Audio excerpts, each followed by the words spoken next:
Bonsoir à tous. Alors il y a des artistes comme ça qu'on connaît depuis longtemps et plutôt séparément. Des artistes dont on admire vraiment le travail, dont on admire le talent, la pertinence aussi. Et puis un jour, ces deux artistes se rencontrent et lâchent chacune un mot. L'une dit brûler et l'autre lui répond danser. Et l'aventure peut commencer pour notre plus grand plaisir. Lisette Lombé et Chloé Dutrèfle sont les invités de LCR ce soir.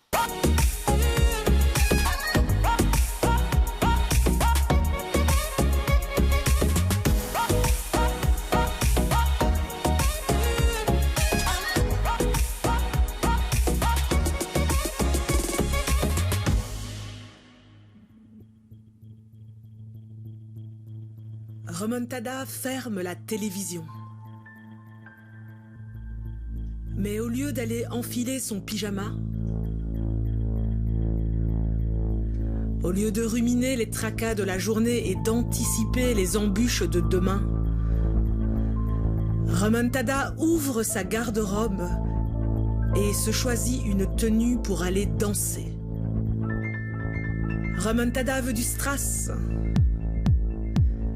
Remontada veut des paillettes. Elle veut qu'on la désire.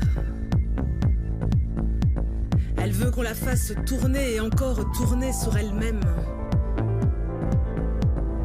Remontada s'observe dans le miroir.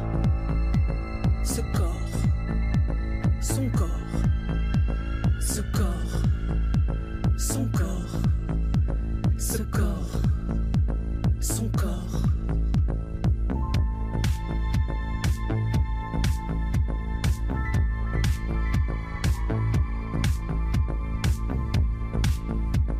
En 1998, ce corps avait 20 ans.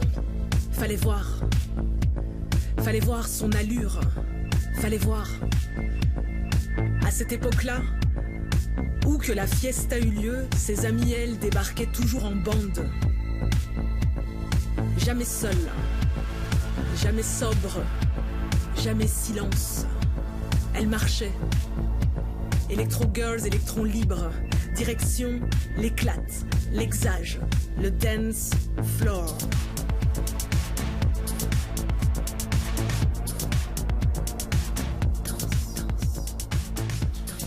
Voilà, extrait du premier album de vous deux. Bonsoir à toutes les deux. Bonsoir. Ça s'appelle Brûler, danser. Quel album et quelle scène aussi vous aviez envie de faire de la musique depuis longtemps? Moi, pas du tout. C'est Chloé qui vous a obligé, le couteau sous la gorge. Pas obligé, mais en tout cas qui m'a réconcilié, en tout cas, ou m'a appris. Même si ça m'a pas réconcilié. Vous n'étiez pas en froid avec la musique, si? J'avais pas des bonnes expériences. Moi, je viens de la scène slam a cappella. Ouais. Le peu d'impro, en tout cas sur mes textes, je me suis sentie un peu mangée par la musique. Et donc, je n'avais pas gardé des bonnes expériences. Et Chloé m'a appris ça, un dialogue subtil, un équilibre subtil entre le texte et le son. Ouais. Comment ça s'est passé, Chloé? Vous avez l'habitude, vous, de travailler avec des collaborateurs ou collaboratrices. Comment ça s'est passé avec Lisette, justement, qui était peut-être un peu méfiante à la base? Là, c'était un peu un one-shot initialement. Ouais. C'était une commande pour le festival Les Rencontres Inattendues à Tournai. Et donc, Vous connaissiez pas à ce moment-là? on s'est rencontrés il y a 3 ans sur la scène du 140, justement, Les Fleurs du Slam, où je devais mettre en musique, à la demande du festival francophone, une vingtaine de slameurs. On s'est rencontrés là, et il y a eu l'envie de faire quelque chose ensemble, et puis il y a eu cette opportunité de ce festival. Et il fallait très vite donner un titre. Donc, Lisette au téléphone me dit OK, on va donner un titre. Je mets un mot, brûler, donne-moi un mot. J'ai dit en plein confinement, danser. Ouais. Et de là, Lisette a écrit un texte magnifique, hyper inspirant. Voilà. Parce que c'était, quand vous dites en plein confinement, c'était à la fin du confinement ou quoi? Parce que ce one-shot à tourner, c'était une espèce de libération, non? Je ne sais pas, Lisette. Oui, tout à fait. Vous vous souvenez de cette époque? Je me souviens de cette époque où on était en claustration, on était en questionnement de sens, moi j'étais dans un engoncement aussi au niveau du corps et j'étais dans réflexion par rapport à qu'est-ce que la parole politique dans un salon, est-ce qu'elle est encore politique? J'avais l'impression d'une gesticulation. Parce que vous ne pouviez plus l'exprimer, il n'y avait plus de médium, quoi. Voilà, soit on était filmé, soit on était en captation avec une absence de public. Donc moi j'étais à cet endroit-là et le personnage de Remontada évoque ça, c'est-à-dire quelqu'un, une femme qui à l'intérieur du confinement va questionner les injustices du monde et va se retrouver. Voilà, c'est les retrouvailles avec l'estime de soi, c'est le retour à la vie risquée. Vous avez adhéré directement à cet état d'esprit, j'imagine, Chloé? Oui, en fait j'ai lu le texte et c'était vraiment hyper inspirant et donc j'avais vraiment...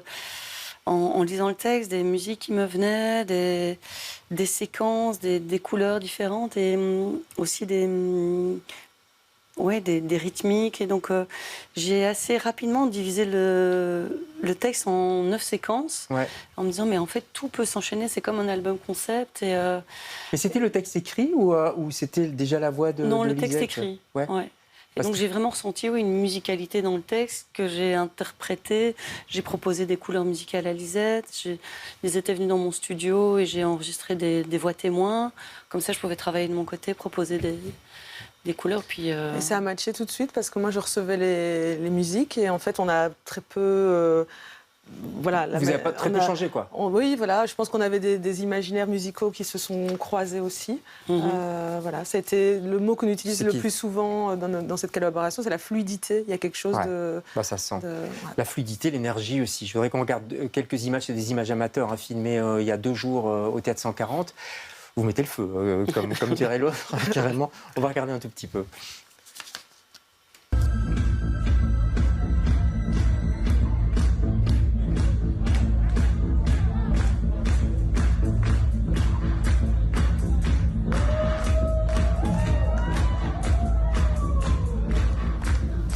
Alors, qu'est-ce qui se passe là? Faudrait nous expliquer. À la fin du concert, le public peut monter, c'est ça?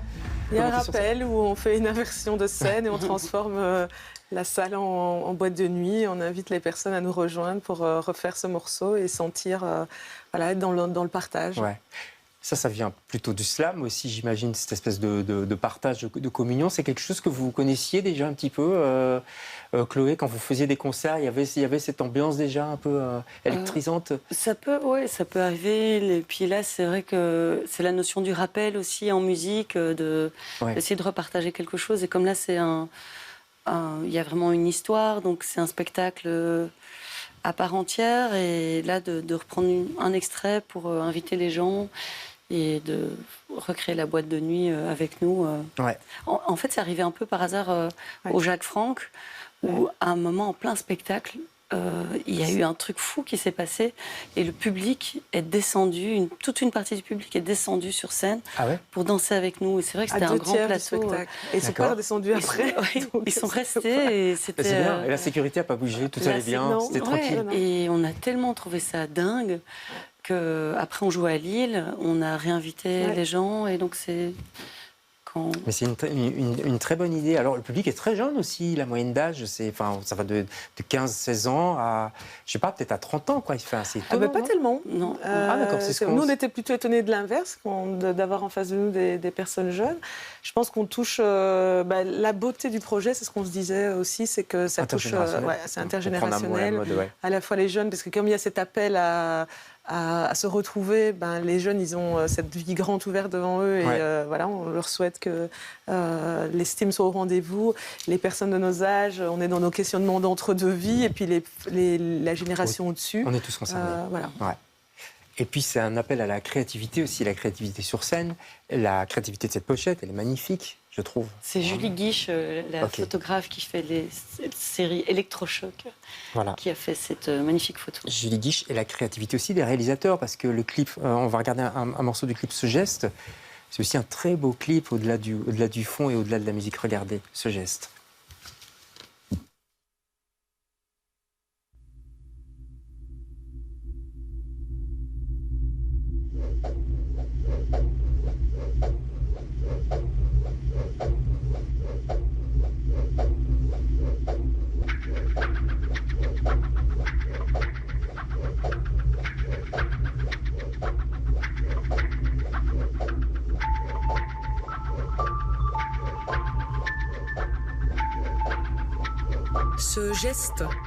Ce geste-là, Remontada l'a répété des dizaines et des dizaines de fois. Zapper, zapping, zappette. Geste de la télécommande. Geste de la consommation. Geste du picorage. Zapper, zapping, zappette. Geste du canapé. Geste de l'existence par écran interposé.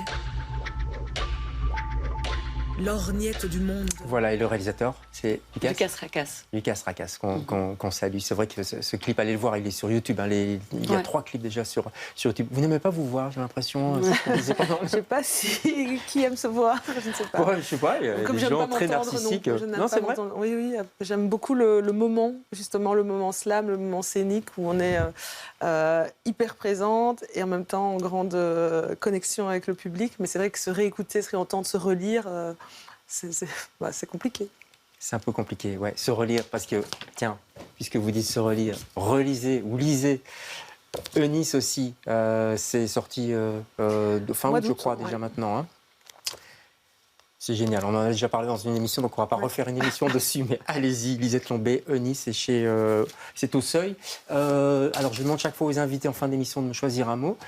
Vous m'avez dit, on va commencer par vous, parce que je ne connaissais pas. Je vous ai dit compersion, qui est cette belle qualité de pouvoir se réjouir du bonheur d'autrui, et qu'on cultive dans notre collectif El Slam artistiquement, c'est-à-dire se dire, se réjouir de l'actualité des collègues, et soi-même s'entourer de personnes qui se réjouissent pour nous-mêmes dans un monde très concurrentiel.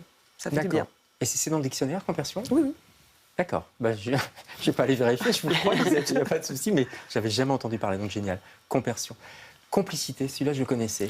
Oui, complicité, je pense parce que dans le projet que Lisette et moi, on en a beaucoup, avec beaucoup de respect. Puis c'est un projet où on a énormément de plaisir de partager la scène, les coulisses. On rigole beaucoup aussi. Lisette a énormément de talent, dont un talent de mime. Et c'est par vacherie, j'en parle. Mais enfin voilà. Complicité. Je pense qu'on sent aussi cette complicité sur scène. Ouais. Et à mon avis, elle va encore se renforcer, si je puis me permettre, parce que la tournée ne fait que commencer. Vous étiez à Bruxelles, vous partez au Réflecteur à Liège, et puis il y a plein de dates en France, notamment Nantes, Théâtre des Amandiers, Aix-en-Provence. Vous avez un site, hein, chloédutrèfle.be. .com, oui, soyons internationaux. Et là, il y a toutes les dates. Et on a toutes les dates. Merci à toutes les deux d'être passées chez nous. Bon courage pour la suite et bravo encore pour ce superbe album et ces super soirées que vous nous proposez. Nous, on se retrouve demain avec d'autres invités. Bonsoir.